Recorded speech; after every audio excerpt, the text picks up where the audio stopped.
狼子野心，暗中收买太医，给哀家汤药下毒。太后啊，太后，太后，太后啊，太后。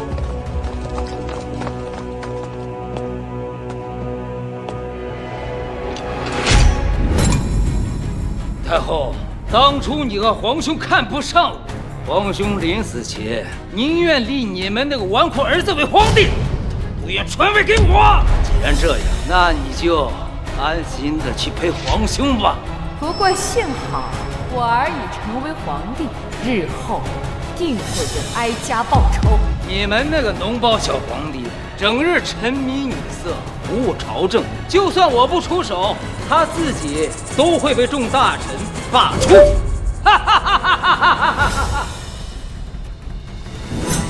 这江山日后一定是我的。岂有此理！气死哀家了！这什么情况？哀家在消失。头好痛啊！公主醒了，公主，这是哪儿？你醒了，公主，你醒了，公主你醒了，太好了，公主，哀家不是死了吗？太好了，你发生昏迷3天3夜，终于醒了。你出了这么多汗，快喝点水。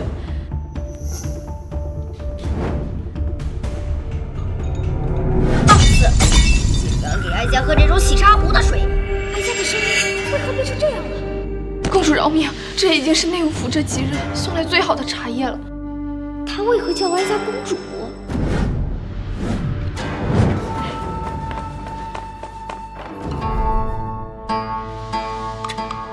这是永宁！哀家竟然穿越到了自己最不受宠的小孙女身上。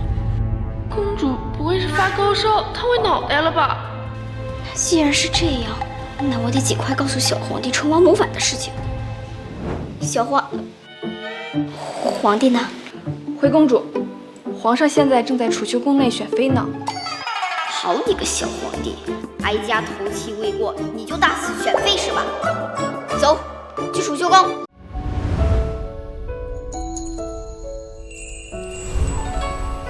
皇上，人都到齐了。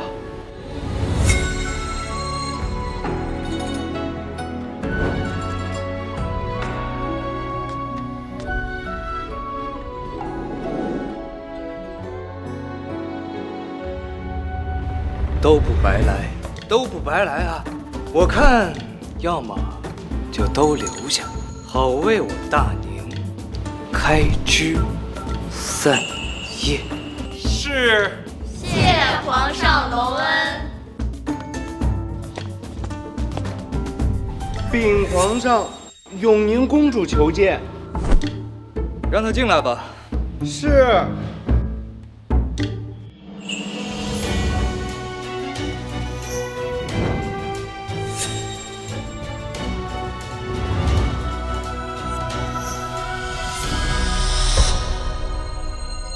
奇怪，是朕看花眼了吗？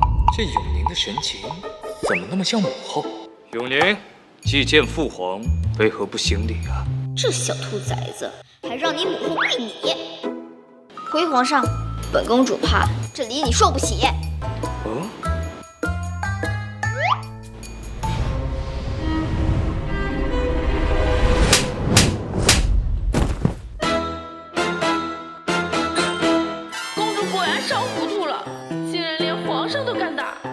是想造反吗？哀家看你那些仁义道德都学到狗肚子里去了。哀家，阿燕，你好好看清楚哀家是谁。等等，你怎么知道朕的乳名的？阿燕是朕1个月的时候，母后给朕起的名字，只有母后才会这样叫我。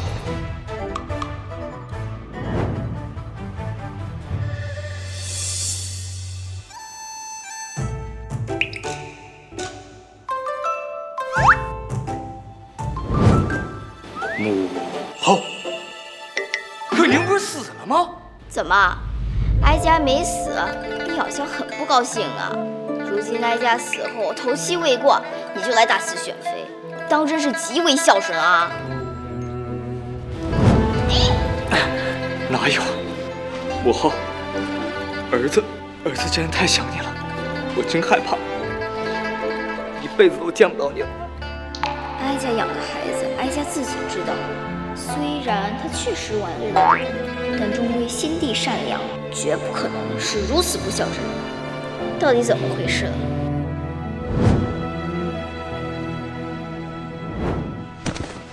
母后，皇叔说，儿子作为皇帝，不应该整日沉浸于母后死后的悲伤之中，理应尽快振作起来，充盈后宫。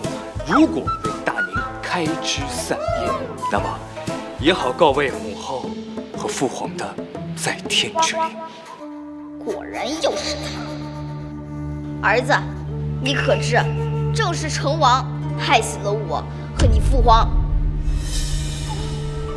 母后，您是不是对皇叔的成见太深了呀？谁人不知皇叔一心为国，如果不是皇叔的帮持，儿子又怎能坐得上这皇位啊？怎么不信哀家呀？我信，我信。我这傻儿子，恐怕将来就是成王给他赶下皇位，他还得跨成王大义灭亲。母后这盯着朕的眼神，怎么那么像看着集市上贱卖的猪肉啊？既然老天给了我重活一世的机会，那我必须抓住机会，保护好儿子和替先皇复仇。眼下之计就是把儿子拉回正轨。娘，皇帝养成计划正式开始。奴才见过王爷。最近本王正忙着为太后守孝，小皇帝那边有什么动静？这皇上可真是荒唐。发家不过是按您的要求，在他耳边提了几句选秀的事儿，他便大肆全国甄选秀女。发家听说民间和众大臣已是诸多不满。很好，他越纨绔就越是民心。现如今西南水患告急，大臣纷纷递折子之御前，你这几日多心血人缠住那小子，别让他看到那些球员的奏折。等到将相病归，看到小皇帝荒淫朝政，定会勃然大怒。到时候，这天下我还不是唾手可得？这简单，皇上最近酷爱赌博，简直是日夜不眠。发家这就去安排赌局，保管让皇上玩得尽兴，忘记这朝堂和天下的百姓。将相病归之日，就是他小皇帝退位之时。皇上特赐永宁公主明珠10壶、云锦10匹、玉镯8对、金丝楠木妆帘1套、娇绡5箱、羊脂玉碗10双。禀公主，这些都是皇上赏赐给您的礼物。有劳公公了，辛苦您带着他们把这些东西入库。咱家不辛苦，永宁公主能得到皇上如此多的喜爱，您的福气还在后头呢。你们跟我走吧。公主，昨日您冒犯了皇上，我还以为皇上会责罚您呢，没想到今日送来这么多赏赐。他孝敬给我东西，那是应该的。皇上这个时辰是不是已经下朝了，在御书房批阅奏折呢？回公主，皇上现在正在养心殿和小路子他们赌钱呢。什么？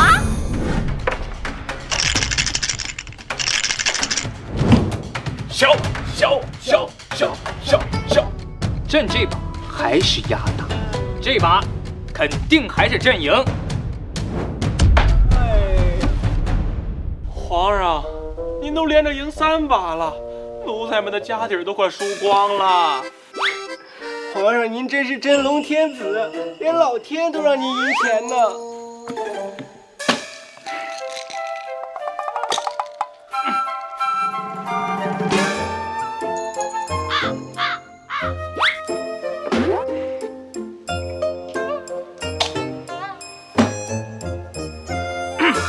不是朕跟你们吹呀，这放眼整个大宁，朕的赌术要敢排第2，就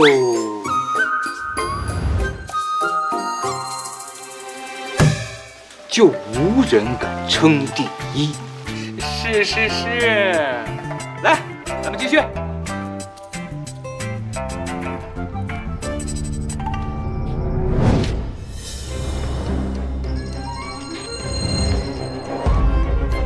母后，您怎么来了？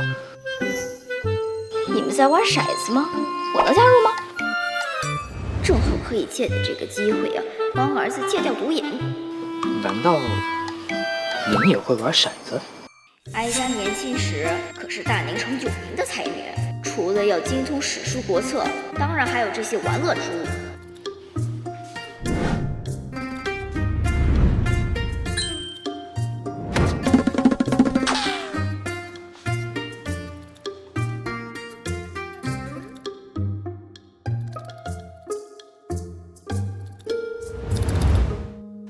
那就您来陪朕玩吧。朕这一日赢啊，也有点乏了。朕也没想到，朕的赌术竟然如此厉害。哎，只是您一会儿输了，不要哭鼻子才是。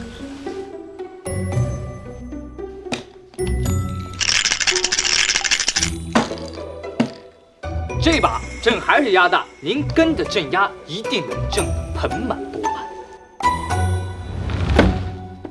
这里头明明是3个1，当压小的才是。怎么可能？朕自己摇的，朕能不知道这个大小吗？你们谁肯借本公主一些银子，包你们稳赚不赔。奴才愿意。看哀家一局让你这小皇帝输个精光，这些全压小。好，既然您玩这么大，那朕就把这1个月的利银全部压进去。正所谓投的越多，赚的越多。反正朕一定会赢，毕竟朕的赌术卓绝，输给朕您无需惭愧。话还是不要说得太满，若是输了，难免会脸上不好看。我看是您不要把话说得太满才对吧？毕竟朕一定会赢的。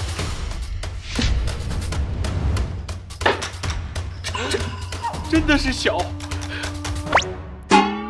公主，您真神了！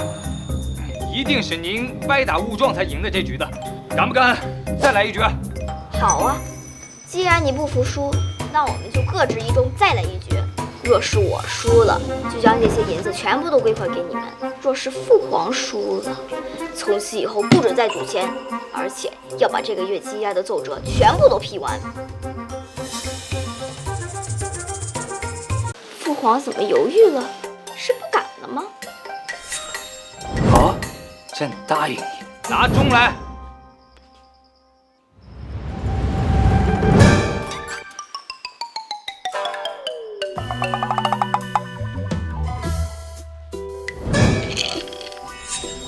朕就不信朕会一直这么帅。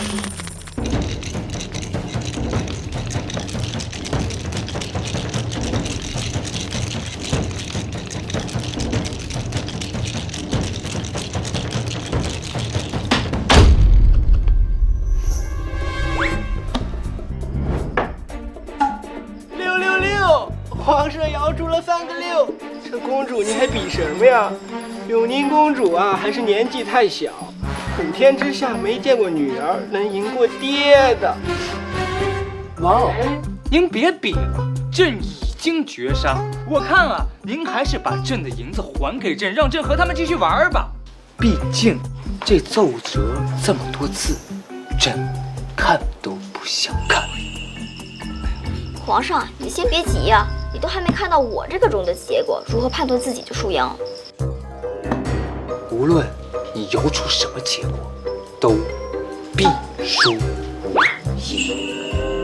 父皇，在未得到最终结果之前，永远不要认为自己是必赢的局。母后这口吻，难道她真的能赢朕？不，绝对不可能。朕这已经是最大的数字。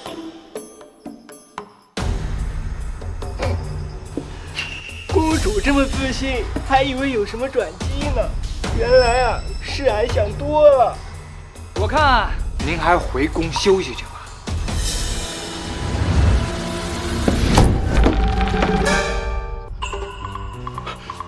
6661，公主赢了！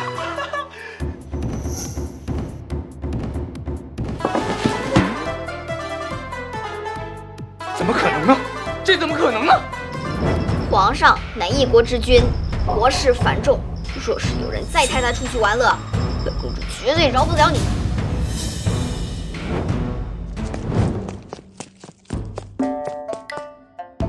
小皇帝，你娘始终是你娘，我就问你一句，你服是不服？母后，儿臣自然是服您的。哀家多次提醒过你，都是你一叶障目、狂妄自大，不把别人的提点放心上。你要知道，君王治国最忌装聋自大。儿臣知错了。既然这样，还不快履行承诺，批阅奏折去！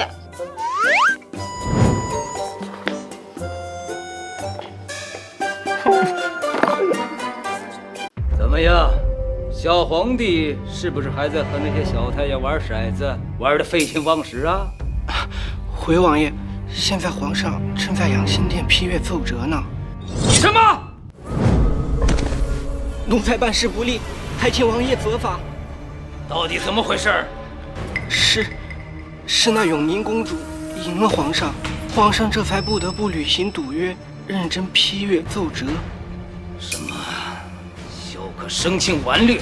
他怎么会听那个罪不受宠小女儿的话？奴才也不知道。明日将相并归上朝，若是让小皇帝想出治水的法子，在朝堂上发号施令，再想扳倒小皇帝，那就难了。既然如此，那不让皇上出现在朝堂之上，不就好了？王爷，皇上安置在储秀宫的秀女，或许可以派上用场。好，这件事就安排你去办。将相是3朝元老，为百官表率。若是他明日发现小皇帝不在朝堂之上，必会祭出先皇赐予的大王鞭，鞭笞皇上。众大臣也会跟风上书皇帝不贤，逼他禅位。待本王登基之日，绝少不了你的好处。奴才谢过王爷。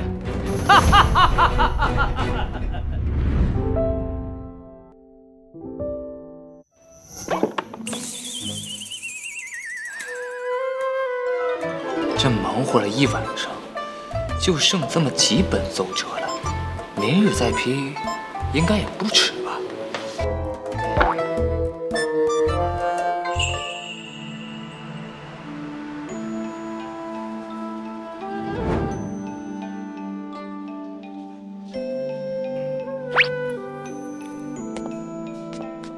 嘘。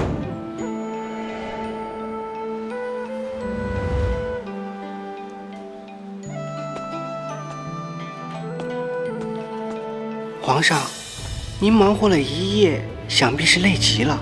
您前日新封的那几个美人儿还未去看过呢，我看不如让他们好好帮您放松一下。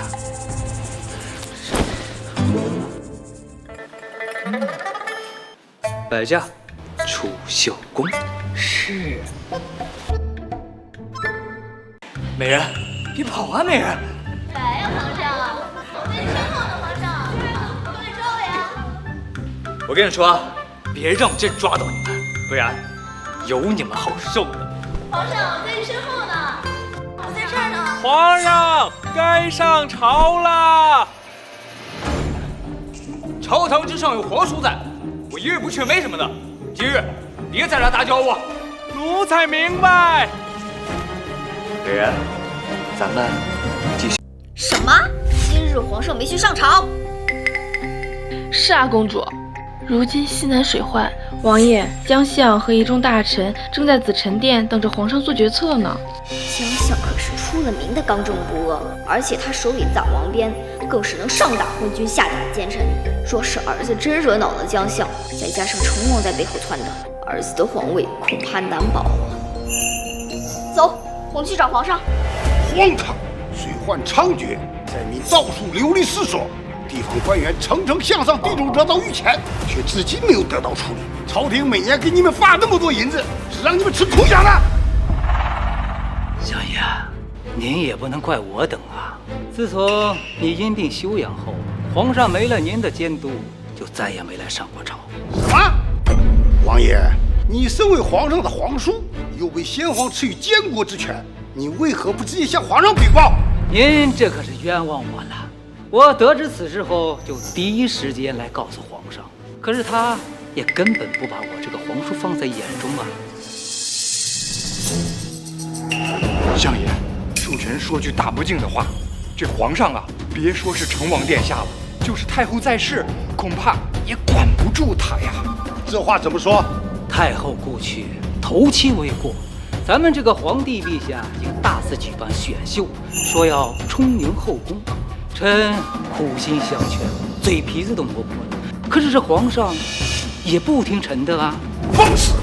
大宁向来以孝传家，不由治民，这是无人；不孝贤母，这是无德。若是失了仁德，他的皇位能坐得稳吗？皇上呢？这都什么时辰了，他怎么还不上朝？已经派人催过，皇上正忙着在储秀宫和几位新封的秀女玩的，不让去打扰他。这也太不像话！今日可是将相病归首次上朝，难不成现如今皇上连将相这个相爷也不放在眼里吗？岂有此理！诸位，随我一起前往储秀宫。本相身为皇上的相父，一定会给各位一个交代。请大王便。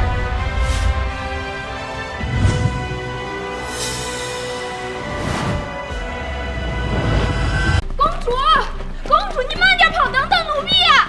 那成王那么狡猾，说不定已经带着将相往储秀宫去了。相爷生性正直，若是被他撞见儿子在和秀女嬉闹，肯定饶不了他。快点，再不快点就来不及了。哎，相爷，就算您要责罚皇上，也得等私下里啊。这么多大臣看着，若皇上丢了面子，他日后上朝还怎么面对众大臣啊？他如此昏庸，还要什么面子？今天他孝克，若要不给老夫一个交代，他这皇位也不要做了。相爷，您怎么来了？皇上呢？皇上不在。美儿，抓到你了！我明明听到皇上的声音，你这个狗奴才，就说皇上不在。相爷饶命！老臣愧对先皇和太后啊！太后尸骨未寒，这等不忠不孝之徒，却还在沉迷享乐。今日老夫定要用先皇所赐大王鞭打死这个昏君，另立新皇。相爷英明。萧克被废，萧氏一族便只剩我一人，本王称帝指日可待。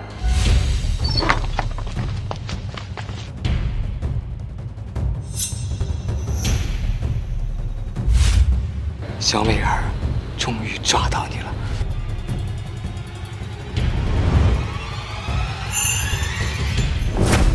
无知庶子，请看清老夫之才！今日老夫要用监国之者来拦你。江贤，江贤，难道是本相听错了吗？刚才一瞬，竟听到了太后的声音。您还在等什么？大明的江山社稷可不能毁在皇上手里啊！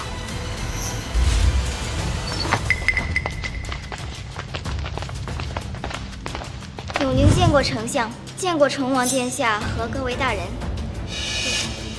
后宫不是不让朝臣进入吗？各位大人来这里作甚？皇上呢？我们刚才明明听到他的声音了。父皇应该在安心殿里面批改奏折吧？还好我来得及时，不然儿子就惨了。美儿，抓到你了！母后，你们怎么来了？都下去吧。我要是没来，你还不一定见到明天的太阳呢。到底发生什么事儿？成王正带着将相往这边赶呢。他们若是看到你这副荒唐的模样，你觉得你这个皇位还能坐得安稳吗？完了，将相素来刚正不阿，他要是知道我这样的话，那肯定会废了我的。母后，我应该怎么办啊？还不快去里面躲着？好你个小娃娃，真你在撒谎！皇帝到底在哪里？成王，永宁公主只是个孩子，你何必这么大声音跟她说话呢？来，您别哭了，我代表成王殿下给你赔不是了。哎，别了，还不赶紧来哄！不是我，你真的心肝啊！你们谁欺负他了？你们谁欺负他了？不是我，皇上，成王殿下刚刚很大声的把公主殿下吓哭了。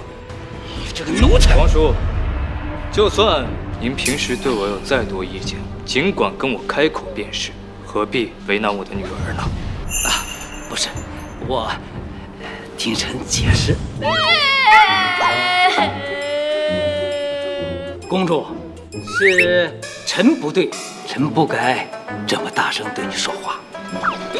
也罢，既然成王殿下是有心赔罪，那公主也原谅你了。敢问皇上，你方才在哪儿？可知否西南水患之事？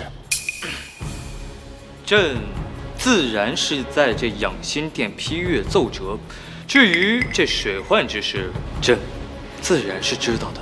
既然皇上早就知道，那想必早已想出应对之法了吧？那是自然，我早已有办法了。还请皇上细细讲来，我等洗耳恭听。那个水患之事，我哪知道怎么处理啊？您不会是不知道吧？我怎么会不知道？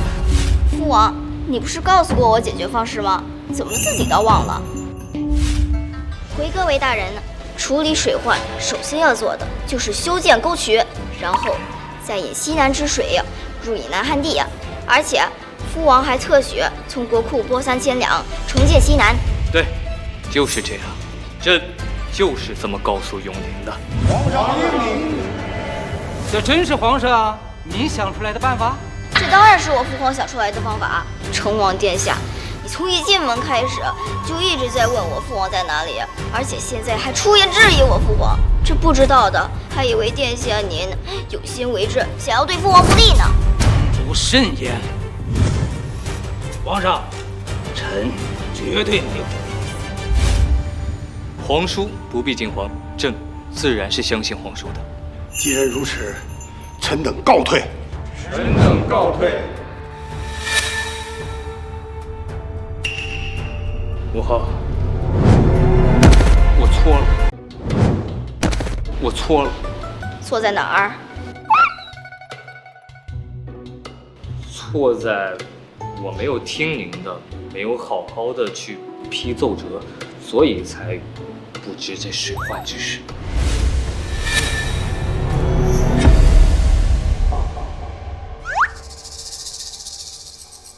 皇上，你若是不想要今日之事再次发生，就听哀家的，把储秀宫里的秀女都散了吧。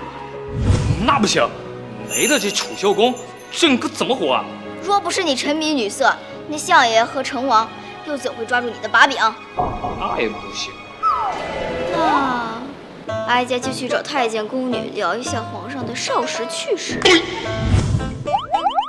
母后，朕好歹也是一国之君，那儿时那些糗事要是被别人知道了，那朕还怎么做人？算了，朕一切都依母后。君无戏言，哀家相信皇上一定会尽快散尽储秀宫的。朕的女人啊！萧可之所以今天被成王为难，除了沉迷女色，还有国策没学好，才无法想出水患应对之法。看来是得好好让他温习一遍学业了。母后，您能不能别老是用这种眼神看我？您一这样看我，我就心里直犯酸。你去找人安排一下去春华宫学习的事宜吧。您精通国策，为什么还要去那儿学一遍？错，是你和我一起去。什么？是你和我一起去。什么？啊，母后，您开玩笑的吧？其实太傅教的那些东西啊，我都会，只不过刚才一下忘了而已。好吧，那我就跟您一块儿去。没想到朕这么大了，还要和孩子们一起上课，传出去多丢人呐！眼看着小皇帝马上就要完蛋了，都是这个永宁坏我的好事。他还要小皇帝进崇华宫学习，那我这么多年的心血就白费了。不行，我定要阻止这件事。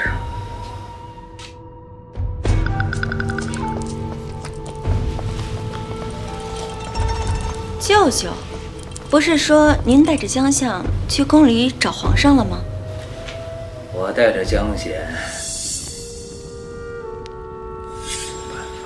原来是这样，那永宁不过是个爬床婢女所生的公主，舅舅不必放在心上。万不可掉以轻心。本王瞧着那永宁，竟有几分太后的神似。皇上那边，你一定要阻止他进崇华宫。舅舅放心，皇上最是宠爱本宫，此事交给我，你且放宽心。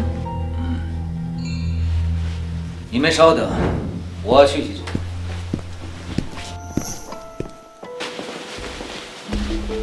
娘娘，我们需要派些人盯着永宁公主吗？不必听舅舅危言耸听，皇上最宠爱的一直都是我的温宜。至于那永宁孤苦伶仃，皇上不过是可怜她罢了。淑妃娘娘，小的刚刚得到消息，皇上今晚翻了您的牌子，您快些回宫准备着吧。看到了没有？这后宫皇上只专宠本宫，也只会听本宫一人之话。皇上，你怎么这么久都不来陪臣妾？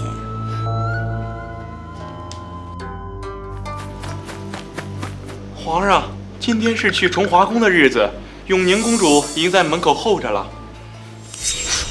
皇上，您都这么大的人了，怎么能跟着公主胡闹呢？这一国之君跟着皇子公主们去上课，传出去不是让百姓耻笑，有损皇家颜面呢。可是这……皇上，臣妾可都是为了您，为了大宁着想，难道您还不相信臣妾？爱妃说的是，朕怎么可能不相信你呢？你出去跟永宁公主说，朕今天身体不适，这崇华宫啊，就先不去了。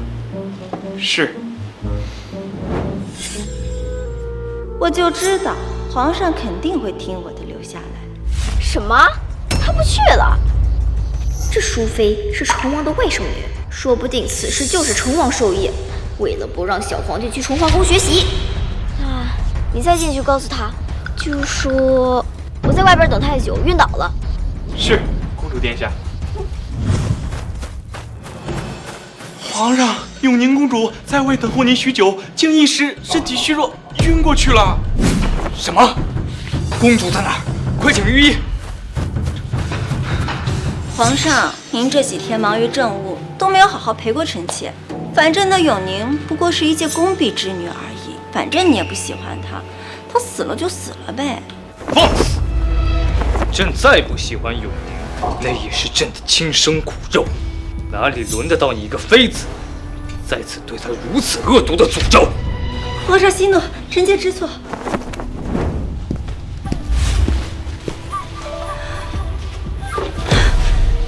这永宁究竟使了什么诡计，居然让皇上如此偏？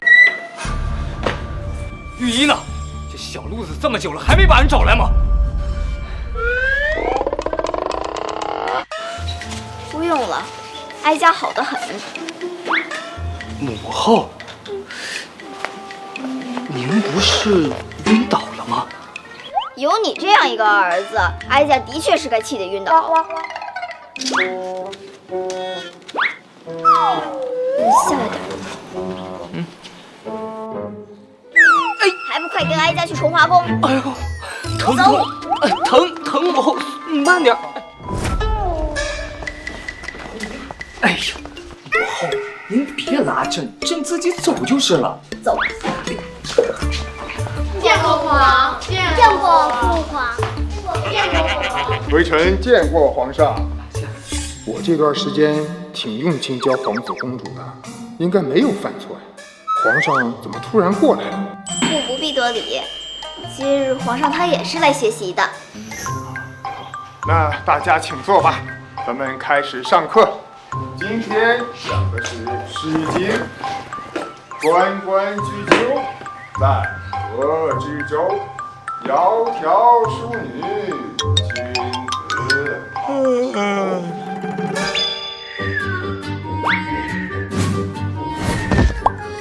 好。陛下息怒，是老臣说错什么了吗？陛下息怒，是老臣说错什么了吗？哦，这没有，你先起来吧。太傅，您多虑了。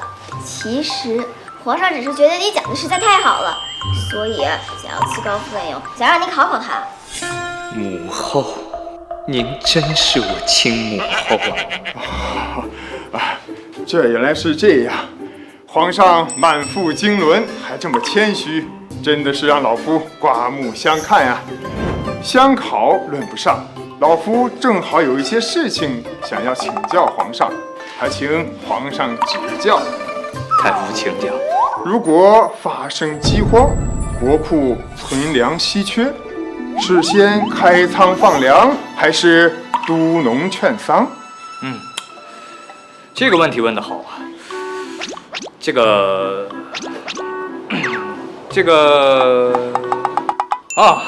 反正现在又没有饥荒，我看我们暂时不需要考虑这个问题。太傅，要不换一个吧？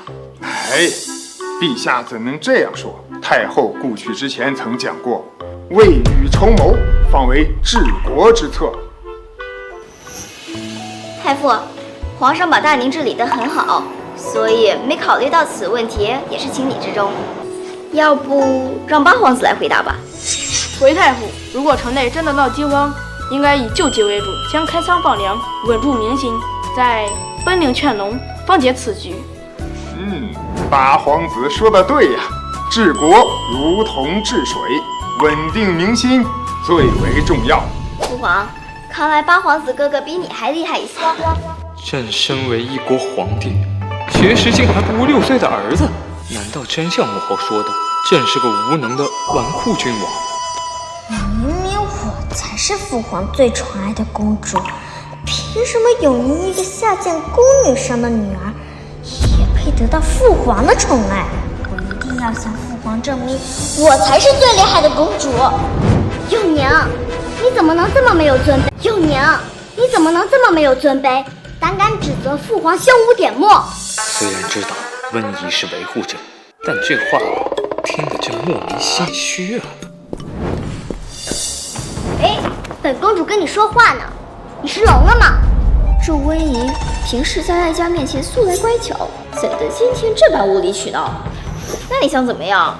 你那么大言不惭地说弄父皇的不是，分明自己也是个无用的脓包。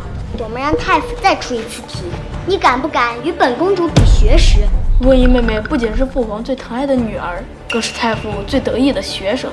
这永宁怎能跟温宜妹妹比？温宜，你莫要胡闹，赶快坐回去！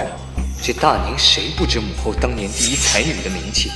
这温宜怎敢在母后面前如此放肆？怎么，你不敢了？还蛊惑父皇为你说话，跟你那婢女娘一样，只会靠着下作的手段迷惑父皇。这温宜小小年纪就能说出如此狠毒的话，可知淑妃没少在她面前提永宁母妃的不是。我断不能让淑妃母女二人把这后宫搞得乌烟瘴气。好，我比。太傅请出题。眼下两位公主针锋相对，我且随便出个最简单的题目做做样子就可以了，以免得惹火烧身呐。二位公主请听，千字文的第一句是什么？这太傅出的题怎么这么难？竟然连朕也不会。天地玄黄，宇宙洪荒。所以他们都会，只有我不会。这题太简单了，你出些生僻的题目，本公主势必要把这个剑胚子踩在你脸，让她看清自己的身份。请问二位公主，正宫皇后宫中共有多少根蜡烛？这道题连老臣我也不知道正确答案，只有内务府那边才有记录。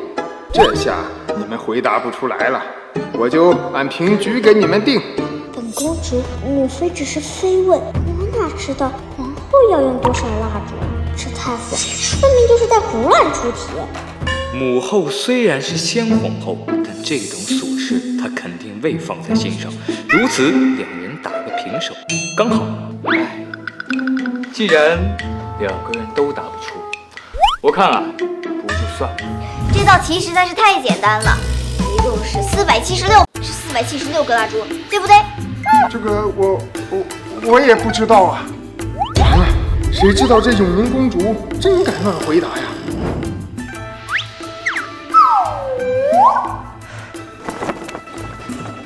来人，奴才在。去查查寒庄宫的蜡烛一共有多少根。是。九宁，我看你就是随便说个数罢了。父王在这儿呢，我告诉你，欺君可是要砍头的。温宜，你怎敢如此对永宁说话呀？还不快回去坐着！父王，你别信，以前父王都是喜欢我和母妃的，自从永宁醒过来以后，你就不喜欢我们了。温宜，温宜，你怎么哭了？皇上，您对臣妾有意见，何必为难温宜呢？她还只是个孩子。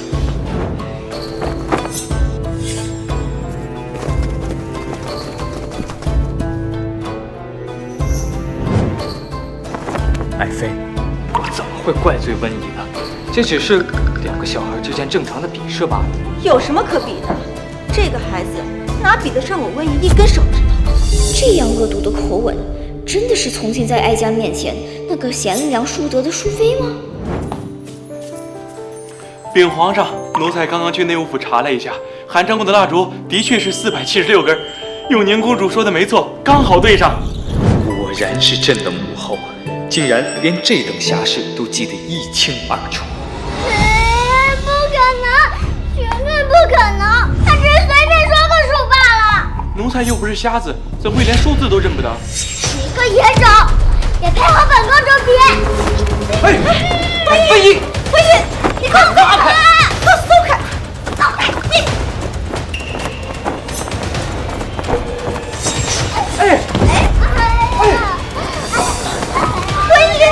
温宜，这都多少年了，这后宫陷害人的方式可是一点也没变呢。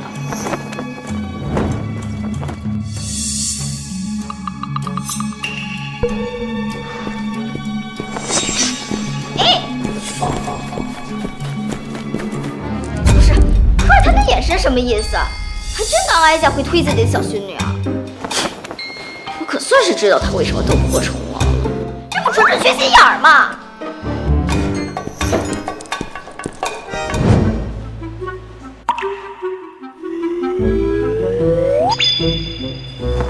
母后，别叫哀家母后，哀家没你这等蠢笨的儿子。母后，儿子知道错了，您就让我起来吧。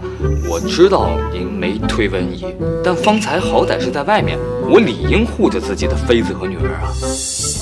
你让哀家说你什么好呢？那淑妃为人跋扈，不堪圣宠，你却专宠她一人，这不更助长她那嚣张的气焰吗？母后，其实淑妃性子不坏，内心一向良善，而且还很会为朕着想，很适合当朕的知心枕边人。况且您曾经不是很喜欢她吗？那你就当哀家是眼瞎。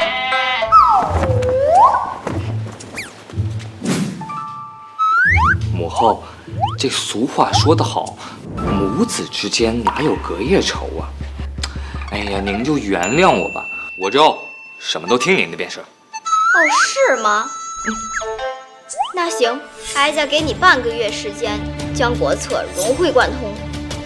有什么不会的，就去问太佛、问将相，或者是哀家和你的皇后都可以。要是学不会，就别想进后宫。母后，能不能换一种方式？这样是不是太为难朕了？小路子已经将撤牌的旨意传下去了，皇上有这时间跟哀家辩解，不如早早开始学习呢。这小路子不是朕的贴身太监吗？什么时候成了您的心腹了？乖儿子，加油！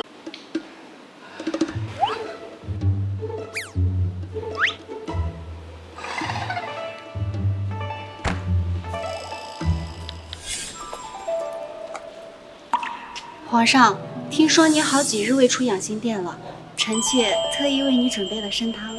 参汤稍后再说。皇后，你和母后一样都是才女，你快过来给我讲讲这段什么意思？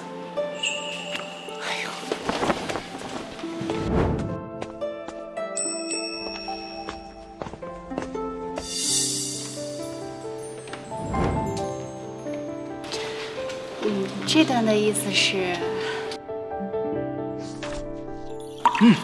还是你讲的有道理。那这段呢？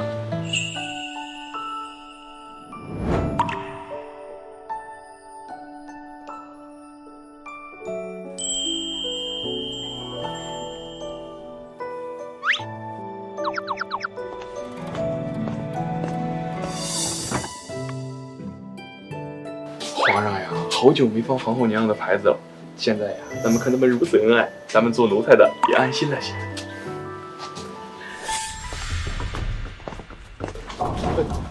淑妃娘娘，皇上跟皇后在养心殿学习国策呢，吩咐了不许外人打扰。放肆！你个狗奴才，睁大眼睛看清楚，本宫是外人吗？可能是奴才听错了，皇上说的是不许任何人打扰。大胆！你敢这么对娘娘说话？奴才也并非有意为难淑妃娘娘，只不过现在皇上学习势头正盛，如果您进去了，岂不是打扰他的兴趣？那为何皇后可以？皇后博学多才，满腹诗书，还能为皇上解答疑惑。您要是有这本事，你也可以进。本宫一介武将之女，哪会咬文嚼字，断章实句呀？这还是奴婢第一次见淑妃娘娘吃闭门羹。小路子公公，你好厉害啊！刚才呀，我也吓坏了，但好歹洒家受永宁公主的耳濡目染，气势不能输。我告诉你啊，永宁公主可是个能人。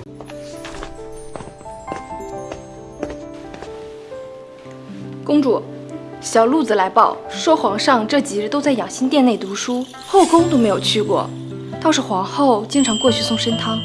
当初这正宫皇后也是哀家精挑细选，才貌学识既是上乘，可惜太过规矩，不争不抢，每日都在佛堂安稳度日，自然什么都被那跋扈的淑妃压一头。看来这父皇也不是无药可救，要是能在半个月内调节好父皇和皇后娘娘的关系，也算是一举两得了。国君国母心和，大宁方可永生。公主，您就放心吧，皇上会明白您的苦心的。但愿如此。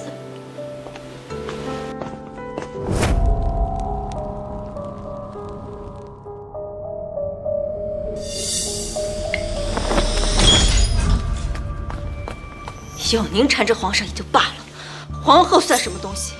居然也学胡妹子那般来勾引皇上！母妃，人家是正宫皇后，不用勾引父皇，也拥有一切的。这要说起来，都怪太后那个老东西。当初本宫跟江令贤同时进宫，要不是那个老东西非要立那个贱人为皇后，说不定现在住在韩章宫的就是本宫。母妃，皇后娘娘是将相孙女，身份高贵，从小就当做皇后教养，那等胸襟气度，咱们比不了。你到底是谁的女孩？从本宫肚子里出来，委屈你了是吧？女儿说的都是实话，你怎么还破防了呢？你给我滚出去！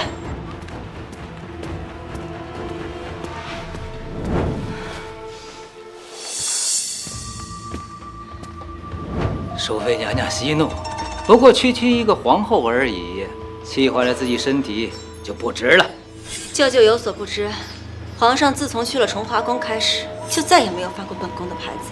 我眼睁睁看着皇后那个黄脸婆得势，我怎么能咽得下这口气？女人就是女人，除了争宠就没有什么盼头。不过皇后是将相孙女，若是接萧淑妃的手颁的皇后，那将相必然与有可生出嫌隙，到时候本王举事也方便得多。既然这皇后久不得宠，娘娘何不趁此机会扳倒皇后？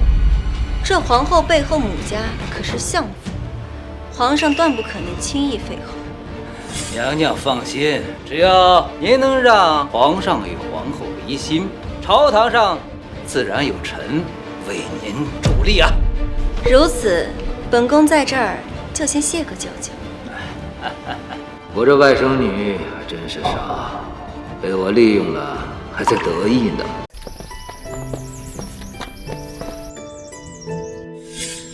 公主，那不是皇后娘娘吗？出生了这么久啊，终于见到哀家的乖儿媳了。我们去跟皇后娘娘打个招呼吧。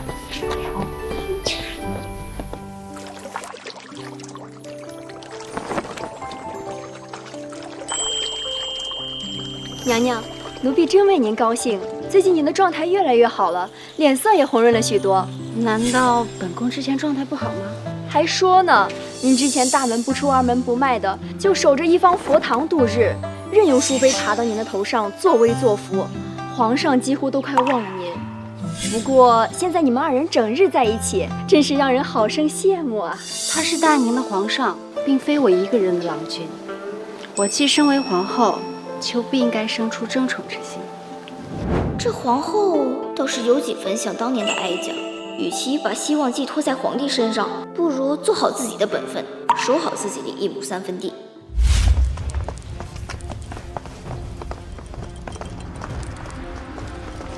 哟，听说姐姐不是日夜陪在皇上身边，怎么今日有闲心到这来喂鱼了？啊，莫不是性子太过无趣，被皇上厌弃了吧？莫不是性子太过无趣，被皇上厌弃了吧？小夏，我们走。怎的？被我说中了？我就说皇上怎么会对你有兴趣？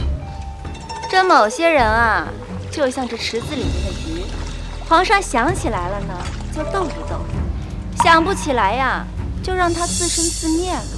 公主，我们要不要过去看看？再等等。你怎么敢这样说娘娘？放肆！你什么身份，竟敢和娘娘顶嘴？看你又是什么身份，敢动我的人！娘娘恕罪，奴婢呀，只是帮您教养一下这个以下犯上的贱婢罢了。以下犯上吗？有点意思。小夏，那就教教淑妃娘娘，以下犯上该是什么惩罚。娘娘，娘娘，你要为我做主啊！娘娘，你这个打我的人！我为后，你为妃，本宫为何不干？本宫之前只是不想同你计较罢了，竟真让你觉得本宫好欺负。本宫就算是鱼，也有很大的作用。你要知道，这皇宫新人一波又一波，人老黄花瘦，唯一不变的只有本宫。能和皇上名字写在一起的，也只有本宫。妃就是妃，就像那御花园里的花，第一眼看着新鲜，看久了却觉得乏味。你。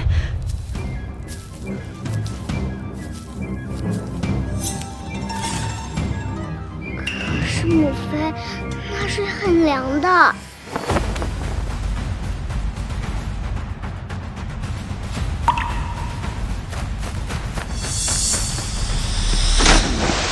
文姨，文姨，来人，救命！文姨，文姨，皇上不可呀！皇上，您的龙体为重，快来人啊！快把公主救出来！文姨，文姨，你怎么样？姐姐，就算你看我不顺眼，你也不能拖文姨下水呀！她还只是一个孩子。淑妃娘娘，谋害皇嗣，这是多大的罪名！你可不能这样乱说。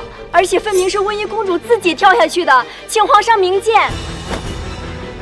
你是皇后娘娘的婢女，你当然会向着你们家娘娘。皇上，你一定要为我们家娘娘做主啊！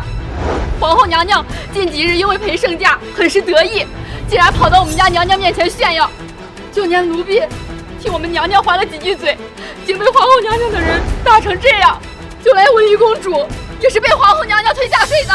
淑妃，温宜是你的亲生女儿，你竟敢拿她的命来构陷于我！皇后一向恪尽守礼，不像是会挑事的人。温宜，你从来不对父皇说谎话，你且告诉朕，你究竟是怎么落水的？父皇，是皇后娘娘，皇后娘娘推的我。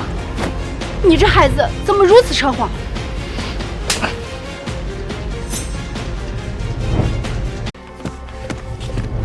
父皇，你糊涂啊！怎可大庭广众之下对皇后娘娘动手？儿臣方才在后面看到了，分明就是淑妃娘娘指使温宜跳下去，然后诬陷皇后娘娘干。永宁公主，我知道你和本宫有过节，但你怎么能说是我推温宜下水的呢？她是我的亲生孩子，虎毒尚不食子，看到她这样，我的心都要碎了。父皇，你怎么能怀疑母妃呢？难道我们两个在你的眼里就这么恶毒吗？即使如此，皇上刚才为何要叫人叫温宜上来？臣妾还不如跟温宜一起跳下河去死了算了，免得在这受皇上猜疑。爱妃，你说的这是什么话？朕怎么可能不相信你呢？而且你怎么能说出来带着女儿去死这种话呢？这淑妃装柔弱的段位如此低劣，偏偏将哀家这个傻大儿吃得死死的。永宁，此事与你无关，你就不要掺和了。朕算是看明白了，这件事就因皇后善妒，还想伤害朕的孩子，这样的女人根本不配为皇后。自你当太子开始，我就嫁给你，我们10年的感情，你现在就用一句善妒来概括我。我是女人，我就算会嫉妒，我有错吗？本宫就算再有怨，也不会对孩子下手。父皇，您绝不可轻信一面之词呀！皇后娘娘可是你的结发妻子呀！又是你这个死丫头，坏我好事！大胆！你这臭丫头，居然敢这样质疑皇上！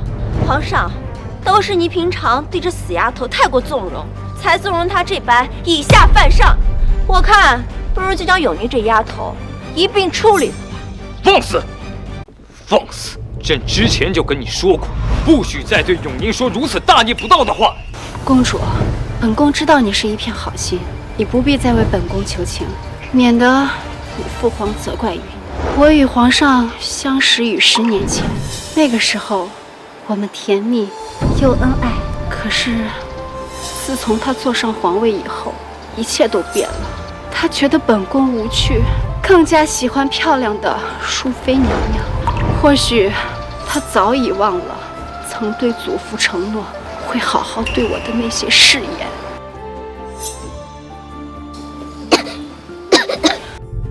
父皇，温宜好难受啊！皇上，这明明是姐姐错了，怎的还突然提起了江相？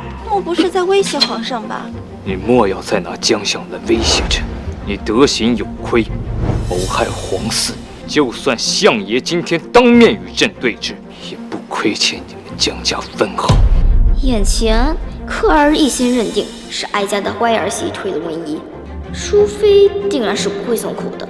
看来这事还得从温宜身上下手。好一句不亏我江家，你当真是瞎了眼了，萧克，连谁对你是真心的你都看不明白。大宁有你这个昏君，如何能万世长久？来人，把皇后带下去，禁足含章宫。没有我的允许，谁都不许让她出来。皇上饶了你娘娘吧，娘娘真的没有推温宜公主下水。想揍死个畜生！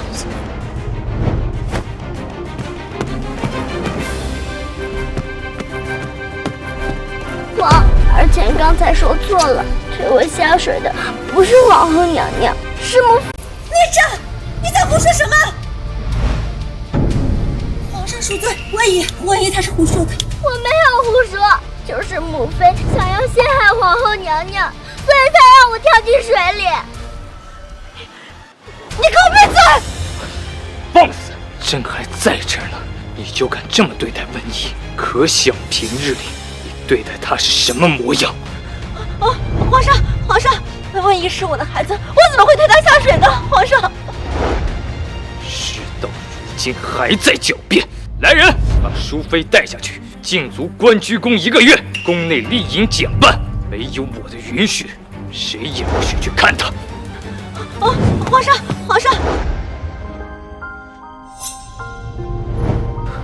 臣妾告退。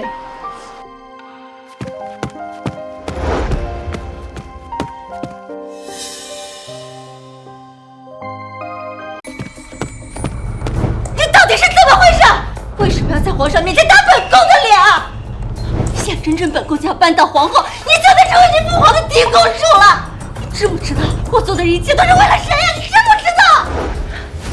你才不是为了我，你一直都是为了你自己。你一直都嫌弃我是个女儿，你一直都想再生个弟弟，所以才让我一遍遍的自杀，来获取父皇的宠爱和黎明。妹妹，我觉得你真的很可怜。那淑妃娘娘她根本就不爱你，她做的那一切，只是为了早日当上皇后，日后再要个皇子，掌控整个后宫罢了。你胡说，母妃那都是为了我长谋。你只是个小孩子，身体柔弱，她就让你跳进那么冰冷的河水中。她要是真的在意你，又怎会拿你的性命开玩笑？她要是真的当上了皇后，还有了皇子，又怎会在意你一个公主？与其靠着这个把你当成垫脚石的母后，不如直接去讨好父皇更实在。说，是不是永宁那个小贱人告诉你的啊？难道不是吗？母妃，我是你的亲女儿，那么冷的水，你直接让我跳下去，甚至到现在都没有关心过我一句。文怡，你听母妃说啊，你听母妃说。我不听，我不听！从今以后，我再也不会为了你留住父皇。我怎么就认出你这个没良心的女儿啊！王爷，淑妃娘娘因构陷皇后被禁足了。什么？枉费本王那么提点她，真是成事不足，败事有余。为了淑妃，在萧可耳边吹枕边风，那本王的大事岂不是又要搁置了？近日城内涌进许多流民，王爷不妨借此事做文章。有道理，本来百姓就对萧可怨声载道，若他下令将流民赶出京，那帮流民必会反。到那时，本王就不信那群大臣还会为萧可说话。主子，皇上已经在外面站了1个时辰了。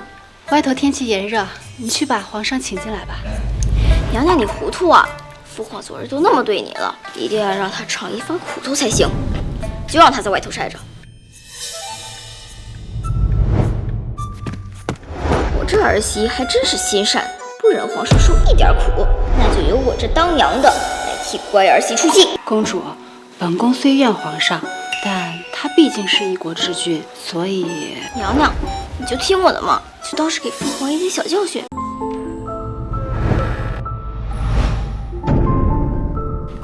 回皇上，娘娘说您还是先请回吧，她现在正忙着和永宁公主说体己话呢。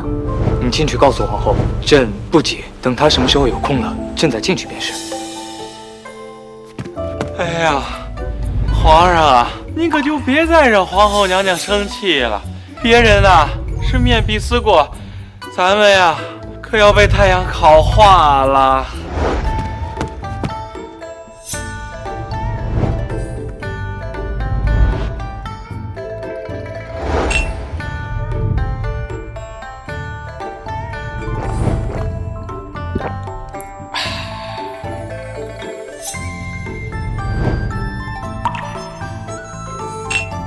朕已经在外面站了3个时辰了，这下您总该满意了吧？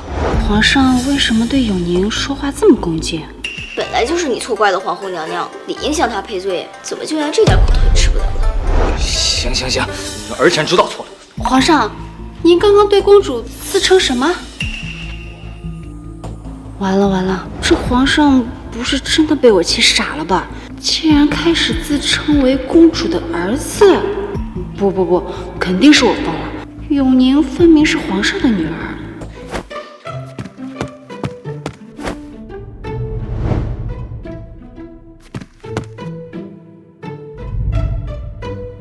皇后，既然事已至此，朕必须要告诉你一件事情：永宁她其实就是我们的母后。皇上，您万不可拿臣妾开玩笑。母后刚去世，你怎么对她如此不敬？何况她分明是永宁公主。乖儿媳，还是你知道为哀家着想。当初哀家向将相承诺，克儿不会负您。如此想来，是哀家对不起你们将家。这熟悉的口吻，母后曾经就是这么叫本宫的。母后，儿媳见过母后。乖儿媳，快起来，不必多礼。哀家现在的身份只是永宁公主。自从您走了之后，儿媳真的很想您。哀家知道你是一个有孝心的，不像哀家这个混账儿子一样，让你玩了吗？乖儿媳，昨日的事说到底都是哀家没有教育好克儿，让他中了那淑妃的温柔刀。哀家这儿子也没什么坏心思，就是耳根子软，容易被人迷惑。你且多担待一些。母后言重了，儿媳不敢。不过没事，如今有哀家在，他若是对你不好，哀家就狠狠地收拾他。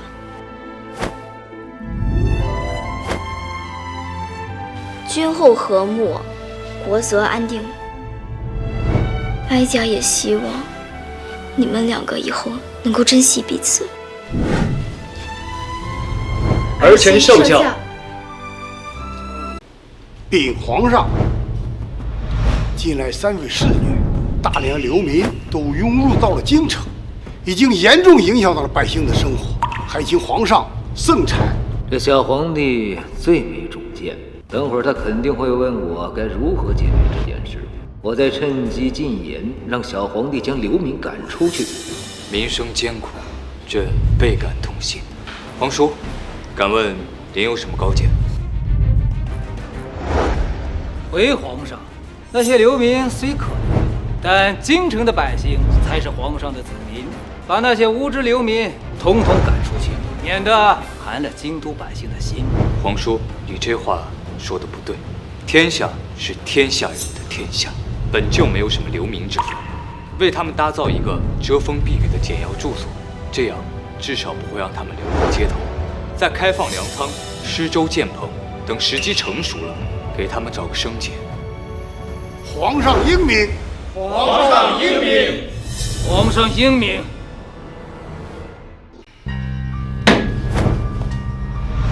这个小可竟敢当众反驳本王，他算是个什么东西？王爷息怒，如今淑妃娘娘被软禁，那些大臣们自然认为您会跟着失势反过来讨好丞相。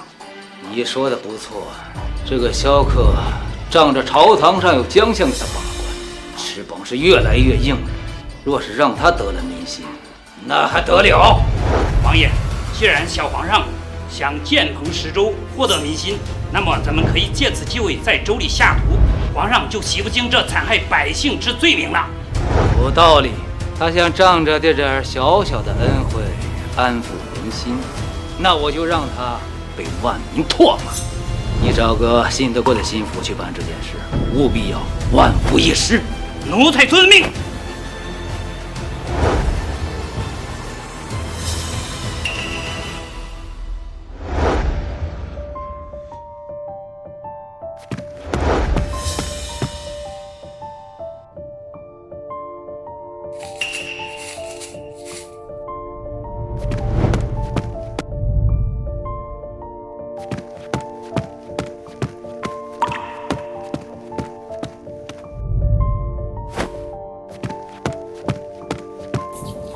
放粥了，大家快来领粥吧。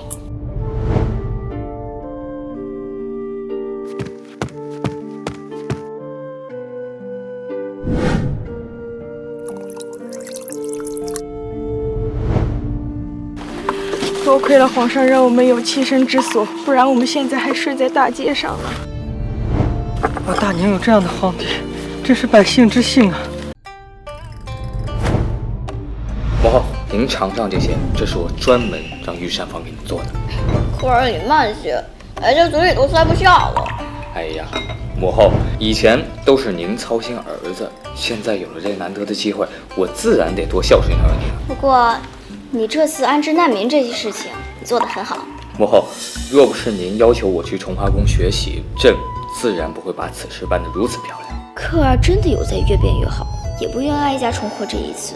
但成王那么狡猾，绝对不会善罢甘休，还是不能掉以轻心。不过，施粥建房这件事一定要亲自盯着进度。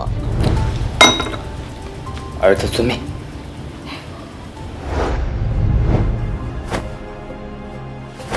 我的肚子啊！皇上，不好了！城中百姓喝了咱们的粥，中毒死了。百姓都在相传是咱们的粮食有问题。怎么可能？咱们的粮食不可能有问题，此事定有蹊跷。母后前不久刚夸过朕，还提醒朕派人时刻盯着施粥。如今出了这事儿，她一定不会放过我的。怎么办呀？哎，对，还有皇叔，你快去将皇叔请来。此事万不可告诉永宁公主。奴才遵命。幸好还有皇叔可以为朕出谋划策。臣见过皇上。皇叔免礼，您可算来了。竟有这事！皇叔，您可要相信我，此事定是有人诬陷于朕。若江小和众大臣知道此事，定会责怪于朕疏于防范。皇叔，此事只有您能帮我了。皇叔，你尽管放心去查，无论查出来是谁，朕都会为您做主的。既然如此，老臣遵命。太好了，那就请皇叔尽快查明凶手，还朕一个清白。这小皇帝还真是没脑子，竟让本王这个幕后黑手亲自去查，到时候正好将这事嫁祸到江相一派大臣的身上。公主，皇上对您还真是用心，就连祈福物品都是别人的2倍。你这丫头，就这么一点东西就把你给收买了。他对我那么好，都是应该的。大家伙们快看，我刚才看这辆马车是从皇宫里面出来的，这里面坐的一定是那狗皇帝的亲戚，我们大家可不能让他们跑了。这怎么回事？回公主，一群流民挡住了道路，不让我们走。她是公主，就是她爹，要咒我们于死地，大家不要放过他们。你们这是什么意思？哎，公主，你快别出去啊，快回来！你们为什么要说父皇要置你们于死地？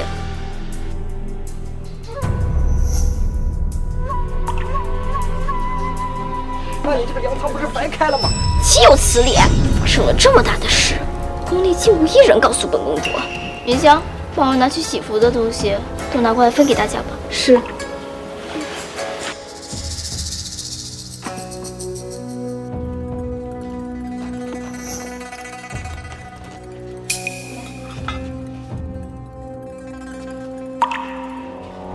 我出来带的东西也不多，不过也可暂填温饱，请诸位放心，此事我已知晓。等我回去，一定会禀报父皇，让他查清此事的来龙去脉，给你们一个交代。我们凭什么相信你？大家都知道，皇帝陛下根本不在乎我们这些流民的死活。就是。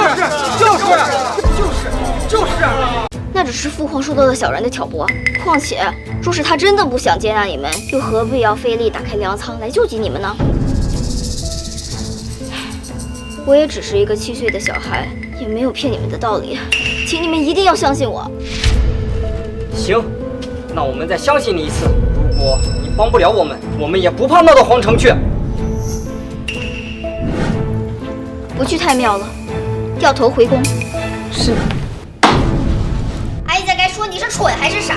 这么大一件事，你未告知哀家，就派城隍去查。母后息怒，儿子也是害怕您责怪儿子办事不力，这才不敢告诉您的。事情已经这样了，责怪你也无用。眼下最重要的就是想出解决办法。你且在朝堂稳住大臣，剩下的就交给哀家去吧。是。你去御膳房亲自盯着，重新熬制一锅粥。本公主要亲自给刘勉南施粥。奴婢这就去。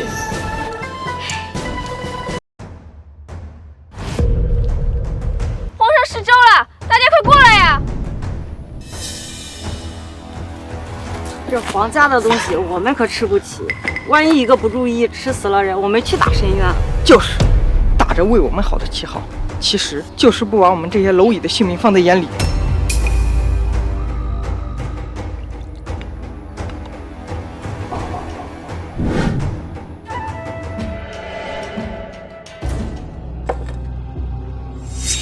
各位，我是当朝皇帝最小的女儿永宁。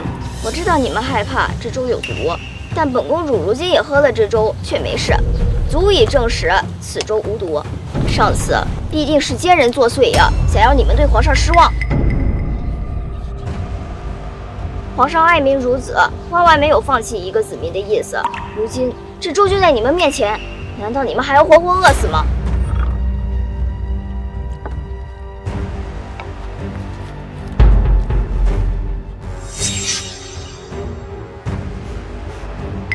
皇上再怎么样也不可能对自己的女儿下手。既然公主喝了这粥无事，那么我们再相信皇上一次。对啊，大不了就是再被毒死，也总比活活饿死强啊。是啊，对啊。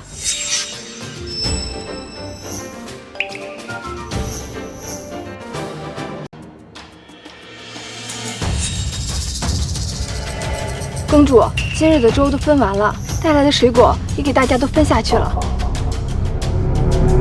刘明清喝了永宁公主带来的粥，我得回去将这事告诉王爷。谁在那儿？想必一定是上一次投毒的人。你拿着本公主的令牌，去官府那儿叫人去。我一定要追上他，不能让他再次跑了。公主，公主，要去也是奴婢去啊！这人呢？怎么这么快就不见？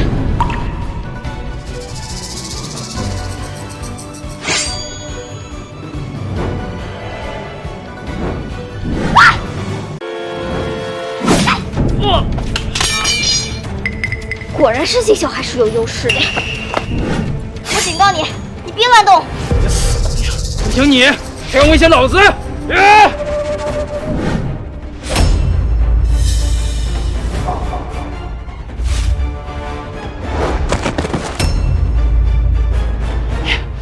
你个7岁的小姑娘，怎么可能会用这么精湛的剑法？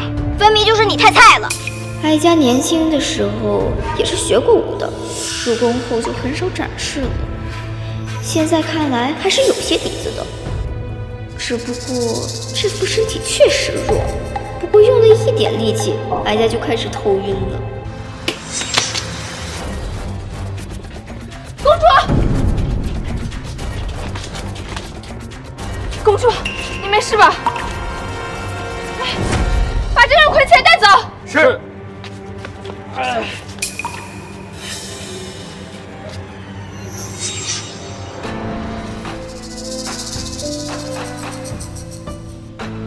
公主到底怎么样？她要是出了什么事，朕绝不会轻饶你。回禀皇上，公主殿下只是太过劳累，所以才昏迷了过去，稍后就能醒来。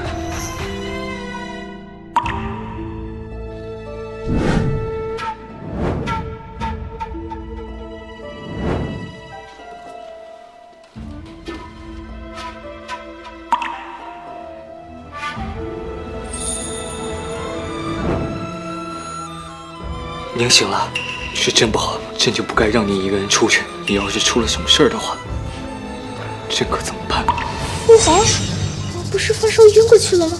你怎么来了？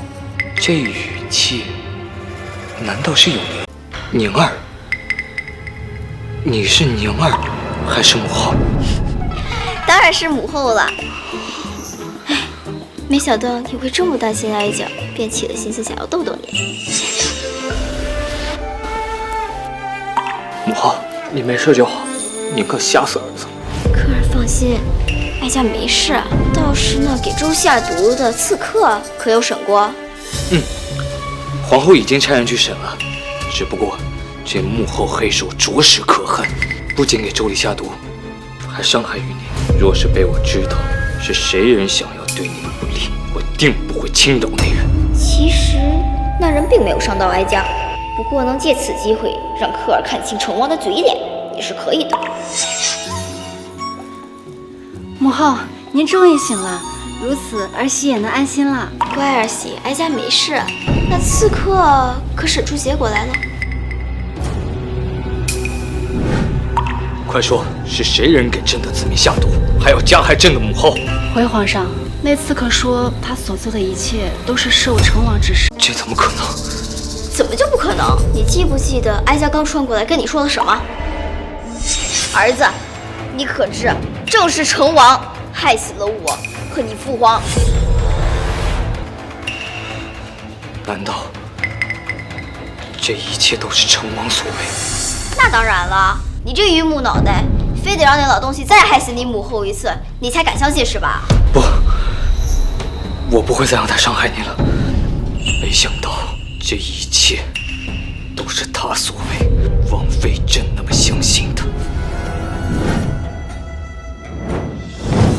母后，儿子错了，是儿子被那奸人所蒙骗，还天真的以为他是为了我好，才导致年今日差点又被那奸人所伤害。可儿，现在你能认清他的真面目，为时不晚呢。是啊，皇上，如今您能幡然醒悟，我们尚有反击成王的机会。皇上，成王求见，说是找到了下毒的真凶。好啊，他来得正好。可儿，母后，您放心，从今以后，朕绝不会再被那老匹夫所诓骗了。代驾，养心殿。回皇上，宁臣调查的下毒事件已有了眉目，那背后下毒之人正是刘侍郎，是吗？那皇叔可有亲眼看到刘侍郎去流民窟下毒啊？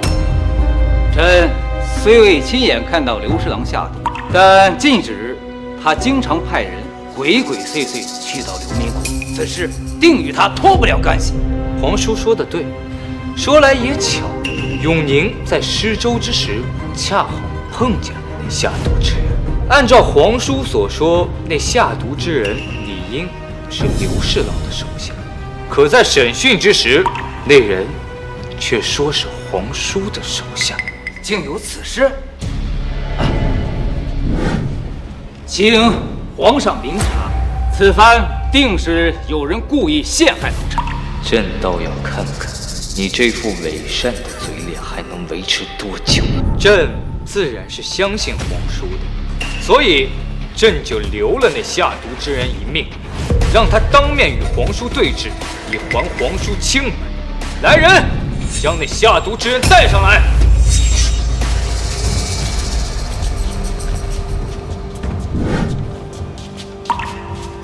皇上，属下什么都招，就是王爷指使属下去给流民下毒，求您不要迁怒于属下的家人。大胆奴才，妄图构陷北王！皇上，请您一定要相信朕，不要被小人蒙骗。王爷，都这个时候了，您就不要狡辩了吧。皇上，不止这次给流民下毒，还有太后和小王的死，都与王爷脱不了干系。你这是什么意思？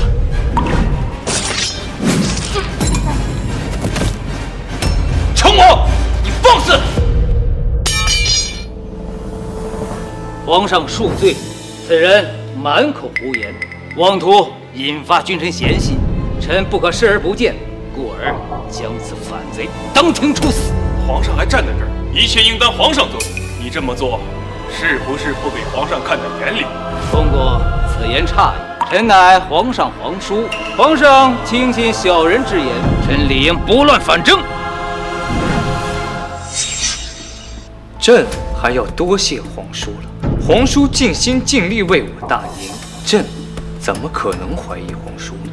还以为这小皇帝长了脑子，看来是我多想了。不过那下毒之人已被皇叔诛杀，可那些流民却依然流离失所，食不果腹。皇叔竟然如此关心那些流民，那不妨把所有家产拿出来，为他们谋取一个生计，这样也好让他们念及皇叔的好。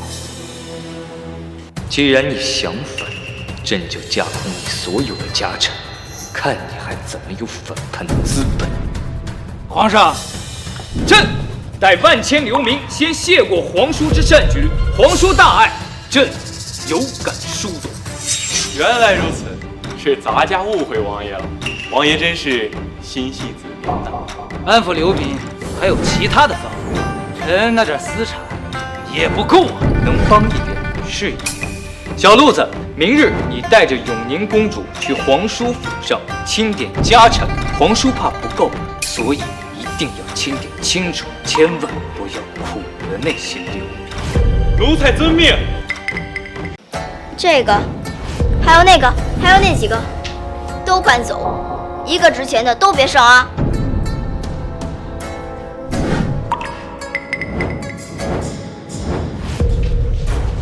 不要搬了，这都是王爷多年珍藏的花瓶啊，这都是王爷多年珍藏的如意啊。王爷，这都是你多年珍藏的古董啊，不能被他们拿走啊！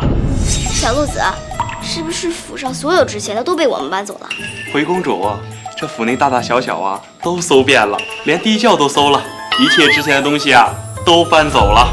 这里啊是王爷的地契和商铺，奴才都整理好了。不错，还有这几把椅子也搬走吧，红木的，能值不少钱呢。还有皇叔父这身衣服，拿去当了应该也能值不少钱吧？我劝你不要太过分了。皇叔父怎么能这样说话呢？应该也是为了你好啊，那些流民都会很感激你的。老东西，你当初害死哀家和先皇的时候，就该想到自己会有这一天。皇叔父，本公主最近从皇后娘娘那儿学到一句话，送给你：狼子野心，虽远必诛。唉，本宫就知道皇上一向最宠爱本宫，不会真的惩罚本宫。之所以会禁足本宫，不过是为了保全皇后的颜面罢了。可是现在成王殿下触怒龙颜，会不会影响到你？那还不是舅舅自作自受？平时在皇上面前作威作福也就罢了，现在居然敢在皇上面前杀人，这让本宫如何帮他？娘娘您看，是皇上。皇上，臣妾参见皇上。淑妃是成王的外甥女，现在想来，以前朕之所以被成王牵的鼻子走，很多次都是被淑妃吹的耳边风。爱妃不用多礼，朕急得去找皇后。你无事的话，就回宫吧。皇上，岂有此理！江离贤那个贱人，果然趁着本宫被禁足，勾走了皇上。本宫一定不会放过他。淑妃娘娘，您可算回来了。舅舅自顾不暇，怎么还有空来我这儿？这还不是听说娘娘您解除禁足，臣当然要第一时间过来贺喜。说到这边就生气。从前皇上最是宠爱本宫，现在不过1月时间，他居然就对那江离贤变了。娘娘，您有所不知，这一切都是永宁公主在暗中捣鬼。她不知使了什么妖术，竟让皇上对她言听计从。皇后一向交好于永宁，她当然会帮着皇后留住皇上。竟有此事！本宫以前以为她就是个不受宠的丫头，如今看来，她定是妖孽所化。如果本王可以借淑妃的手除掉永宁，那真是得来全不费工夫。臣有一计可除此妖孽。舅舅但说无妨。3日后，燕国太子宇文池将会来访我大庭。听说他此次除了两国正常交流，还想挑选一位公主带回燕国，给自己的儿子做童养媳。若是被挑选的公主是永宁，这说的好听是童养媳，说的不好听就是质子。若是这永宁能去往燕国，那他就再也不能保护皇上。舅舅放心，此事包在本宫身上，必给你将这事办得服服帖帖。燕国太子宇文池携使臣见过大宁皇帝陛下。太子有礼了。这早听闻大宁人杰地灵，到京都几天，当真是见识到，连我这2位使臣大人也一直在夸。尊敬的大宁陛下，臣自小仰慕中原文化，今日随王子殿下到此，可是想与各位比试一番。使臣既然有这份心，那朕定然让你尽兴而归。不知你们想比些什么呢？臣自小阅尽中原诗篇，在座的诸位可否与我比诗？在座大臣皆是博学之辈，可真让他们出来与燕国使臣比诗，他们又会觉得胜之不武，面子上过不去。既然如此，只能由哀家这个小孩子上了。父皇，宁儿，父皇，儿臣愿和使臣切磋一下。也好。温宜深得太傅真传，定然不会让朕失望的。本公主才不会给你这个在父皇面前出风头的机会。公主殿下，请听。不知庐山真面目，只缘身在此山中。身无彩凤双飞翼，心有灵犀一点通。看到了吧，本宫的女儿和那贱婢所生的女儿就是不一样。白日依山尽，黄河入海流。不要忘了我们的计划。放心吧，本宫都安排好。公主，请听臣最后一题：人生若只入初见。该死，这句没听过。公主，是不是回答不上来了？才没有呢，本公主只是一时想不起来了而已。这句诗的下一句应该是“何事秋风悲画扇”。是在下输了，2位公主好文采。大宁皇帝陛下，贵国的公主果然是文采斐然，臣下不才，愿与2位公主讨教一下剑艺之术。可是本公主根本就不会射箭啊！皇上，放心，交给宁儿就好。这整个大宁，母后的剑术若是称第2，就无人敢称第1。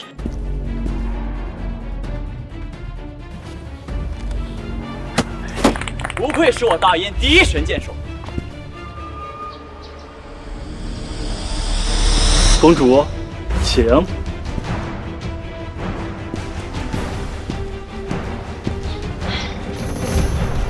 公主快射呀！您在犹豫什么呢？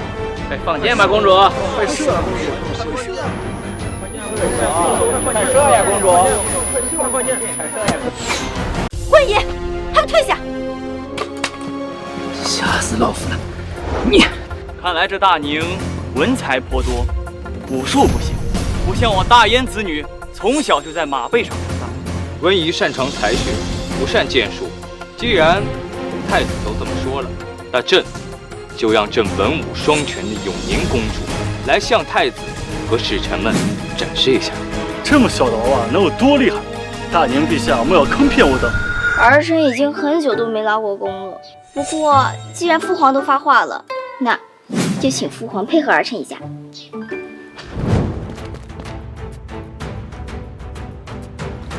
故弄玄虚。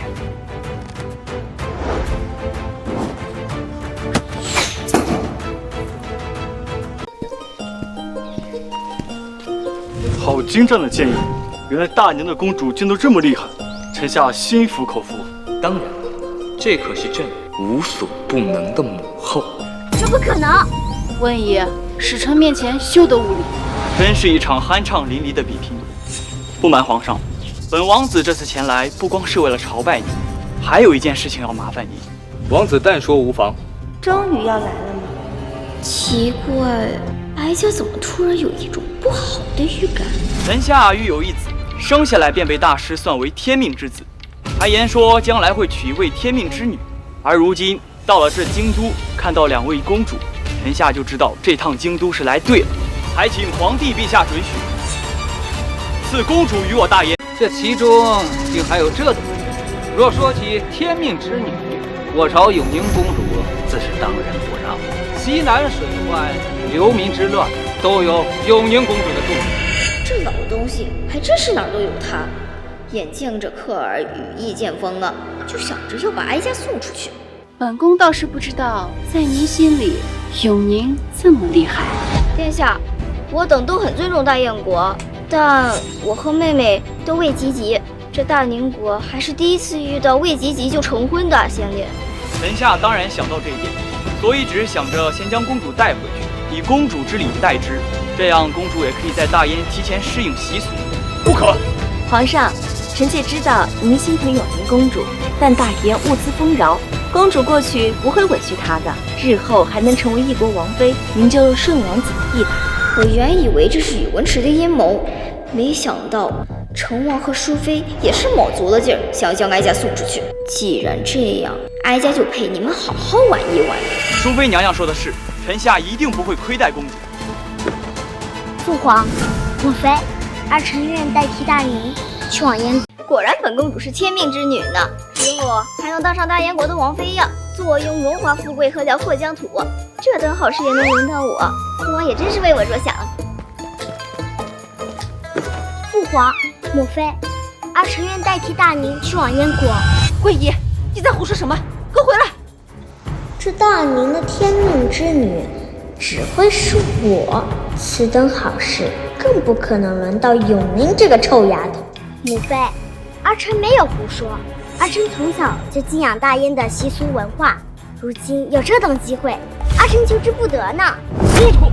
本宫倒是觉得温宜说的对，既然孩子有这份孝心，咱们也应该从了他才是。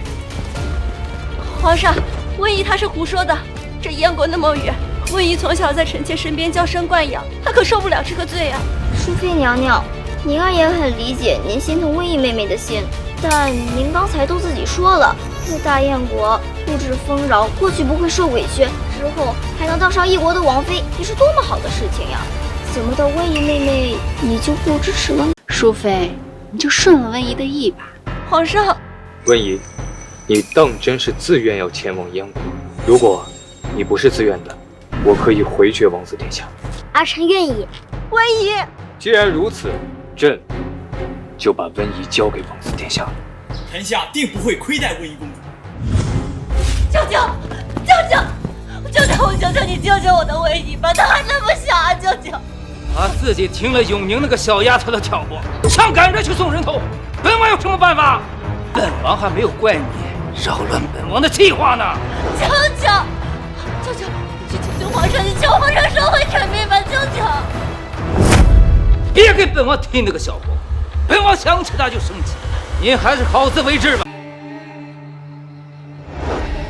这淑妃还真是个贩子，连这点小事都做不好，把自己的女儿搭进去。如今这小皇女越发的势大，看来被下进猛药了。既然她不仁，就怪我对她不义。王爷，您要做什么？你将这玉佩当了，换点银钱，去收买小皇帝身边的宫女。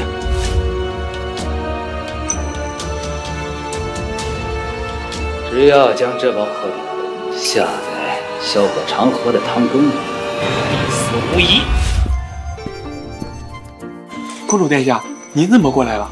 听说父皇一直都在养心殿，所以想过来看一看。那可不是，自从抄了城隍府呀，皇上就跟变了一个人一样，每天啊都在养心殿批阅之前积累的奏折。你们要时刻提醒父皇注意身体才是。奴才遵命。公公，皇上的汤羹炖好了。往日都是我亲自去取，今天怎么提前送过来？皇上在里边呢，进去吧。等一下，公主殿下，这汤羹有什么问题吗？没事，只是觉得父皇的汤羹有些许香甜，于是便有些嘴馋。那简单呀，明天呀，奴才就吩咐御膳房，每晚也给您送一份。那就谢过公公了。进去吧。那汤里分明是下了鹤顶红，想害我儿子是吧？那哀家就给你们们来一个偷梁换柱。王爷，成了，我们的人来报，下了毒的那碗汤羹已经被送进养心殿了。太好了，太好了！你这样，去百无堂设几挂鞭炮，待宫中来人找本王进宫，你就在院内点上炮仗，好好吹嘘本王的晦气，同时也是庆祝本王登基。是。皇上，今日的汤羹呈上来了，您趁热喝。凤姐先出去吧，朕待会就喝。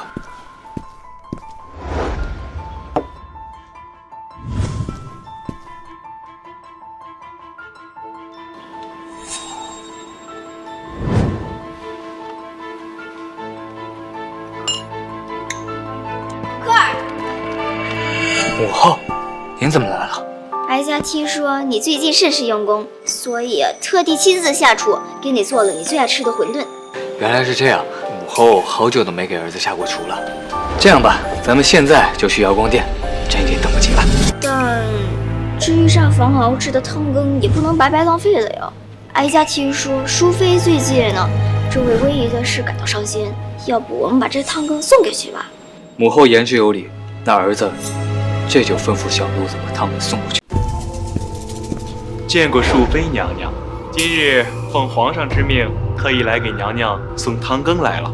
这可是御膳房特意给皇上做，皇上记挂着娘娘，这不便吩咐奴才给娘娘送来了。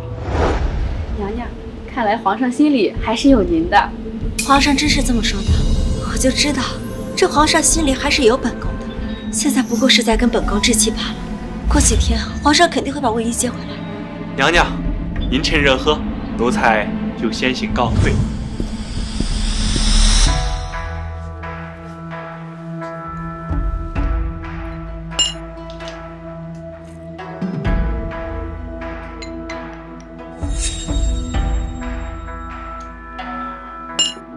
这皇上赏的就是不一样。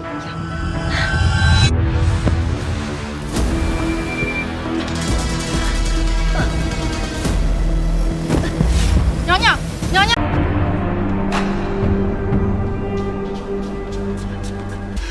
禀皇上，淑妃娘娘昨夜喝了送去的汤羹之后就没了。御医验过之后，发现汤羹里有大量剧毒。什么？那碗汤羹本来是送给皇上您的，阴差阳错送给了淑妃娘娘。要不是永宁公主，恐怕皇上您……幸好有母后救了朕一命。传朕旨意，严查昨夜送汤的宫女，待她供出真凶后，立即捉拿。奴才遵命。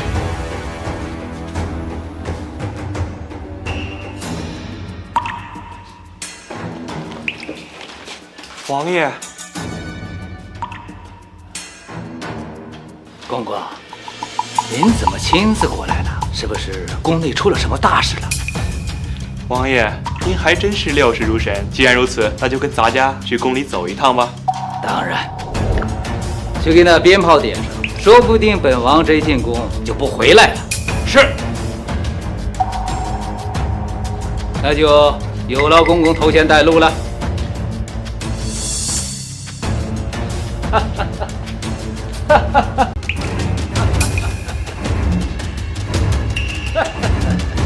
皇上急召我们上朝，成王，你为着朝服也就罢了，还敢如此大摇大摆的上殿，当真不把皇上放在眼里了吗？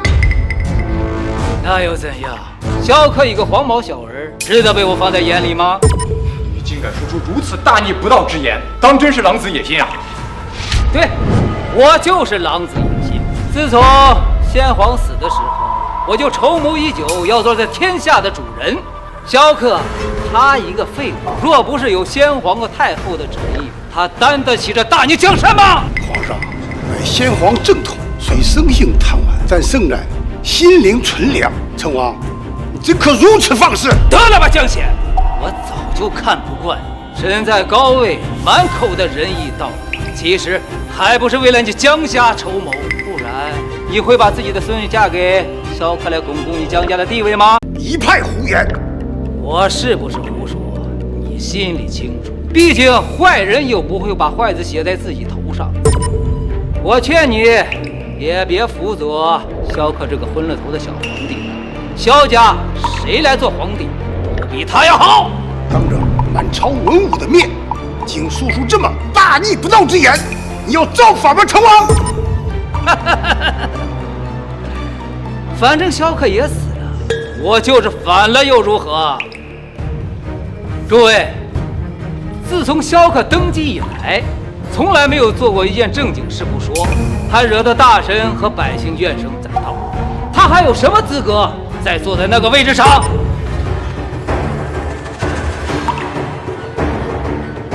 我也是为了诸位着想，大宁江山可不能败在萧克手里。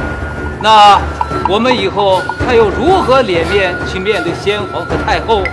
谁说朕死了？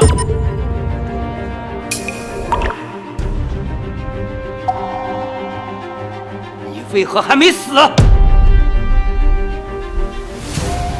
众爱卿都听到了吧？成王狼子野心，意图谋反，危及大宁江山。来人，带下去。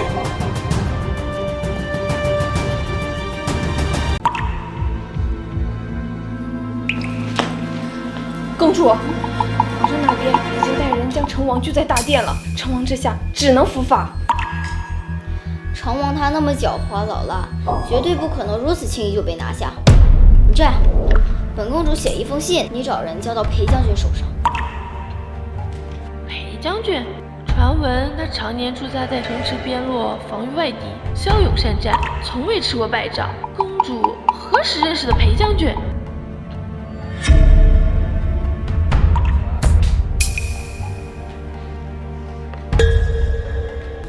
切记，一定要亲自送到裴将军手上。奴婢遵命。不行，我还是不放心，还是出去看看吧。既然你没死，那你今日找本王进宫是为何？大胆成王，买通宫女，意图毒杀皇上，你可知罪？不是没毒死他吗？因为你给我的那碗粥，朕给了淑妃。你没想到啊，筹谋已久，竟然亲手害死了自己的亲外甥女。那又如何？你要处死我吗？这大宁江山本来就是我的！带下去，即刻处死！萧可，你以为本王在孤身进宫就没有留后手吗？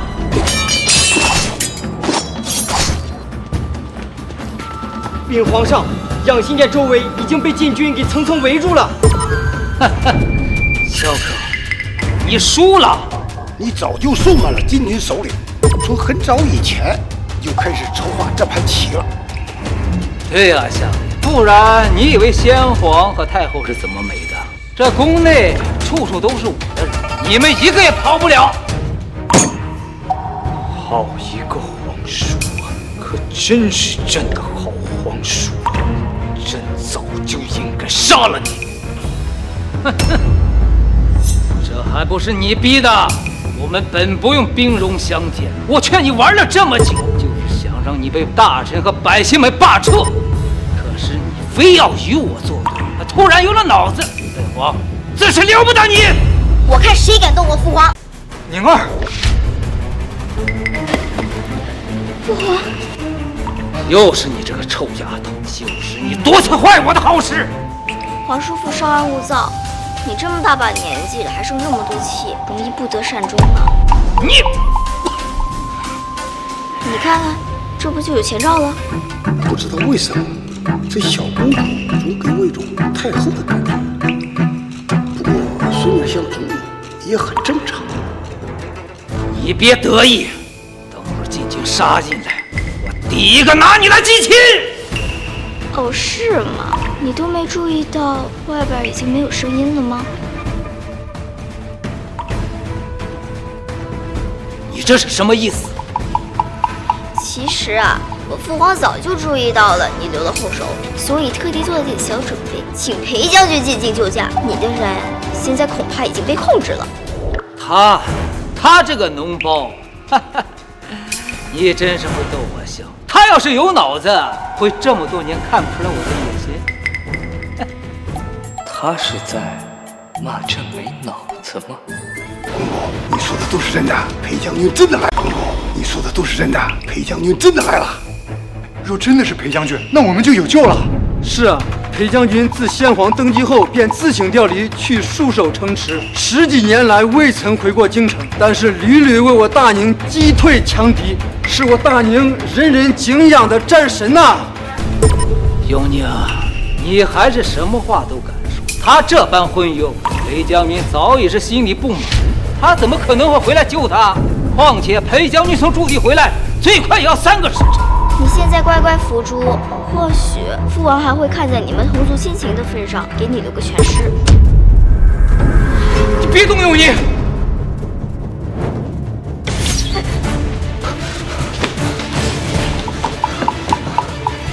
永宁，你没事吧？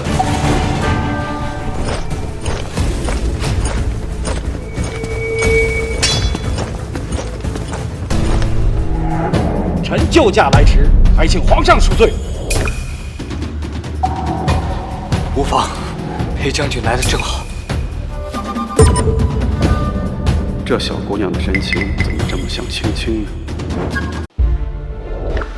裴将军，你可看清楚了，他这般昏庸，你确定还要拥立这样的皇帝吗？成王，你害死先皇太后不说，竟还意图谋权篡位。本将军这么多年虽未在朝堂，但也多少听说过你的传言。若非你蓄意蒙蔽皇上，他又怎能不顾朝政？就是。皇上，这乱臣贼子该如何处置？只等您一声令下。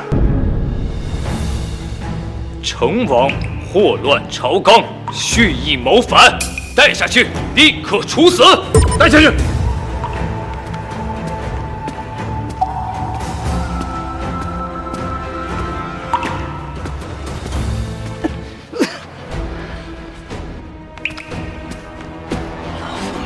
成功就差最后一步，都怪你这个臭丫头！究竟施了什么妖术，要是我可对你言听计从。其实啊，成王，你从一开始就错了，害死了我和先皇，又教坏了我的克儿，你现在的结局是必然的。你究竟是谁？你根本不是永宁！你究竟是谁？你根本不是永宁！都这么久了，你难道还没发现哀家是谁吗？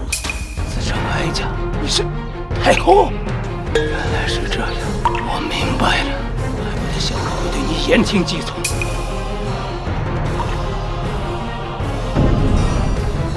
弯着，用他的头。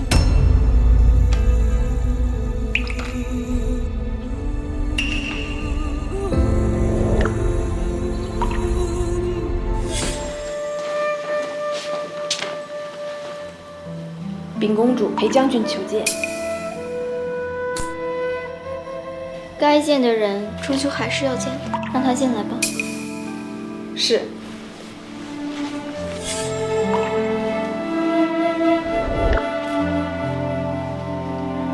青青，是你吗？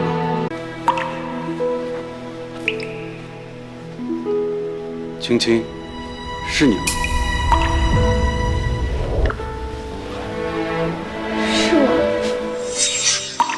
青青，我已经和父亲说过了，他下月15就去你家提亲。青青，你怎么哭了？裴昭，我不能嫁给你了，我爹已经将我许给太子。那我呢，青青？那人是太子，更是日后的天子，我爹拒绝不了。裴昭，我们就算了吧。青青。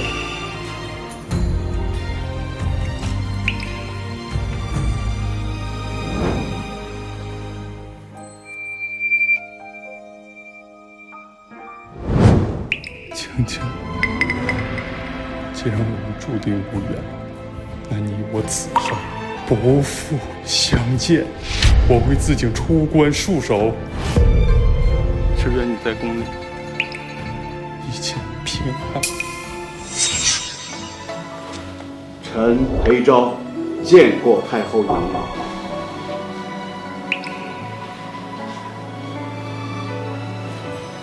裴将军，带哀家出去走一走吧。宫内传出的消息是，哀家去世已久，你为何还会毫不犹豫地带兵入宫救驾呢？因为信的落笔是个青字，臣认识的人当中，除了太后娘娘，再无别人的小字叫做青了。哀家当年入宫后，你就去了边关，那等苦寒之地，裴将军你是怎么撑过来的？边关的夜十分寒冷，臣每夜便告诫自己，只要习惯了，便好。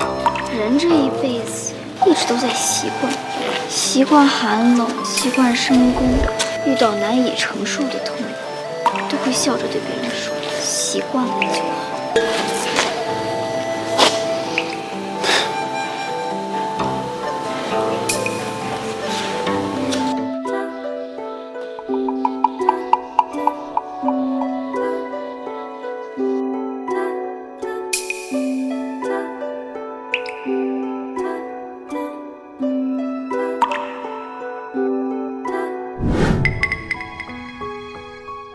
裴昭，你老了，都瘦出白发了。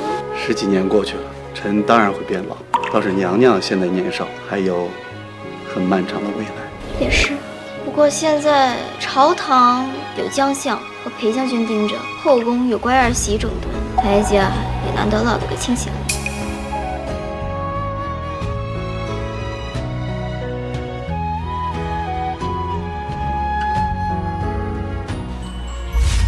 娘娘，咱们该回去了，你醒醒啊！娘娘，娘娘，娘娘，你醒醒啊！娘娘，来人呐！娘娘，你醒醒！快来人呐！回皇上，公主她气息微弱，怕是无救了。这怎么可能？怎么可能呢？明明昨天还好好的。一派胡言！这些没用的东西，一到这个时候就跟朕说这些没用的。不管你有什么办法，必须把公主给朕救回来。臣也尽力了。滚！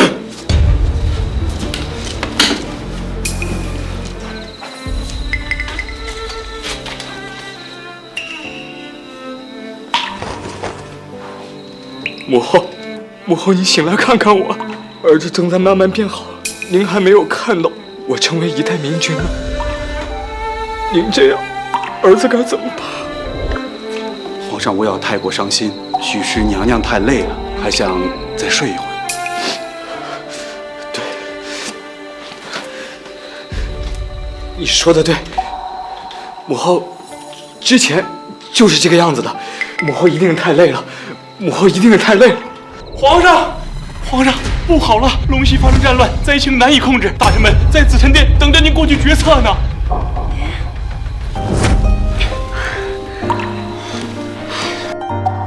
怎么又暴乱了？哀家摊上你这混账儿子，就再也没省心过。母后，您醒了真太好了，您醒了，儿子就有主心骨了。可是这个陇西暴乱，哎呀，这样的日子什么时候到个头啊？